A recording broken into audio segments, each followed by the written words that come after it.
Hai YouTubers, di antara banyak negara di Asia Tenggara, Thailand jadi salah satu yang paling familiar buat orang-orang Indonesia selain Malaysia dan juga Singapura. Buktinya adalah banyaknya orang Indonesia yang pergi ke negeri Gajah Putih ini, dan juga film-film Thailand yang ternyata cukup laku di Indonesia. Boleh dibilang kita sudah tahu seluk-beluk negara ini, tapi pasti masih ada banyak hal yang belum kita ketahui. Misalnya saja tentang nama asli ibu kota Thailand, Bangkok, yang ternyata nggak karuan panjangnya. Coba kalian baca sendiri. Well, bukan hanya nama panjang yang aneh, masih banyak lagi hal-hal unik dan gila lainnya yang hanya bisa ditemukan di negara satu ini. Dan berikut daftar 5 hal unik yang hanya kalian temui di Thailand. Tapi sebelum masuk ke daftar, di bawah video ini ada tombol subscribe atau tombol berlangganan. Kalau kalian suka dengan konten-konten daftar 5, kalian bisa menekan tombol itu untuk berlangganan video atau konten daftar 5. Dan ini gratis. Oke, lanjut. Ladyboy. Ada salah satu hal yang paling ikonik dari Thailand. Yap, ladyboy-nya alias para pria yang berubah jadi wanita. Di Indonesia sendiri juga sebenarnya ada, tapi di Thailand levelnya lebih ekstrim. Hal tersebut bisa dilihat dari segi penampilan mereka yang benar-benar sangat cantik. Bahkan begitu cantiknya, wanita-wanita asli Thailand sendiri sampai mengaku iri.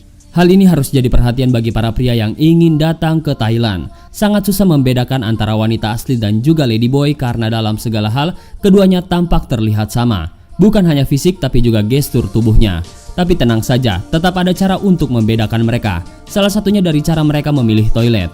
Para ladyboy meskipun tampilannya seperti wanita, mereka masih menggunakan toilet pria. Keluarga raja yang sensitif. Setiap negara punya aturan soal kebebasan berbicara. Di Indonesia, kita bisa berkata apapun, bahkan termasuk menyindir-nyindir presiden. Di negara lain tentu beda aturannya. Misalnya Thailand yang ternyata aturan soal kebebasan berbicara begitu ketat. Salah satunya adalah larangan untuk membicarakan keluarga raja. Bagi siapapun yang melakukan hal ini, pelakunya akan dihukum berat. Pasalnya dianggap sama seperti menghina. Konteks membicarakan keluarga raja ini luas. Bukan hanya terbatas tulisan saja. Dengan like sebuah status yang menghina kerajaan, hal itu sudah termasuk penghinaan dan bakal dikenakan hukuman berat. Sangat ketat dan tegas pemerintahan Thailand soal hal ini. Kalau di Indonesia sih sepertinya bebas-bebas saja. Topi anti nyontek. Mencontek ternyata jadi wabah yang mendunia, termasuk juga di Thailand. Tapi kebiasaan buruk ini sepertinya berangsur-angsur berkurang setelah pihak-pihak terkait di sana memberlakukan regulasi khusus. Yap, mereka yang sedang menempuh ujian harus memakai topi mirip kacamata kuda ini untuk menghindari aksi saling contek. Regulasi ini cukup sukses karena siswa memang jadi sangat susah untuk mencontek. Tapi ketika foto di atas dipost di media sosial, netizen pun protes. Alasannya topi tersebut mirip dengan kacamata kuda, alhasil kesannya seperti merendahkan para siswa. Regulasi ini sendiri katanya sudah dihilangkan karena banyaknya protes yang datang. Pasar maut Thailand. Berbelanja di pasar-pasar Indonesia itu juga cukup mengerikan, terutama kalau kita belanja di pasar yang sampai meluber sampai ke badan-badan jalan. Resikonya besar. Angkot, ojek, metro mini senantiasa bisa mengancam kita. Tapi sebahaya-bahayanya pasar di Indonesia masih lebih mengerikan yang ada di Mae Klong, Thailand ini. Bagaimana tidak bahaya, pasar ini sendiri berdiri di atas rel-rel kereta api yang masih dipakai.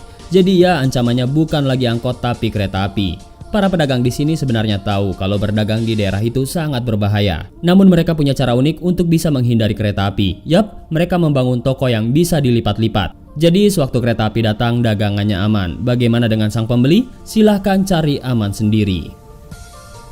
Desa ular. Di Tiongkok, Cina ada sebuah desa yang setiap penduduknya memelihara ratusan ular di pekarangan rumahnya. Ularnya sendiri bukan untuk peliharaan. Mereka diternak untuk pada akhirnya dibunuh dan dimanfaatkan kulitnya. Nah, di Thailand desa semacam ini juga ada. Tapi ular di desa ini tidak pernah dibunuh, justru jadi sahabat baik penduduk desa. Desa ini bernama Bangkok Sanga. Penduduk desa ini begitu mencintai ular dengan sepenuh hati mereka. Semua orang di sini mencintai ular, bahkan termasuk para bocah-bocah yang seolah tidak pernah takut sewaktu bermain dengan ular-ular di sana.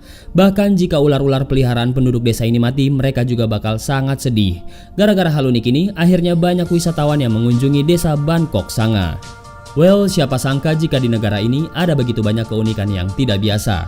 Mulai dari nama panjang ibu kotanya yang luar biasa panjangnya, sampai para pria-pria wanitanya yang sangat cantik tidak karuan. Terlepas dari semua keanehan yang ada, Thailand tetaplah jadi negara indah yang akan selalu layak untuk dikunjungi.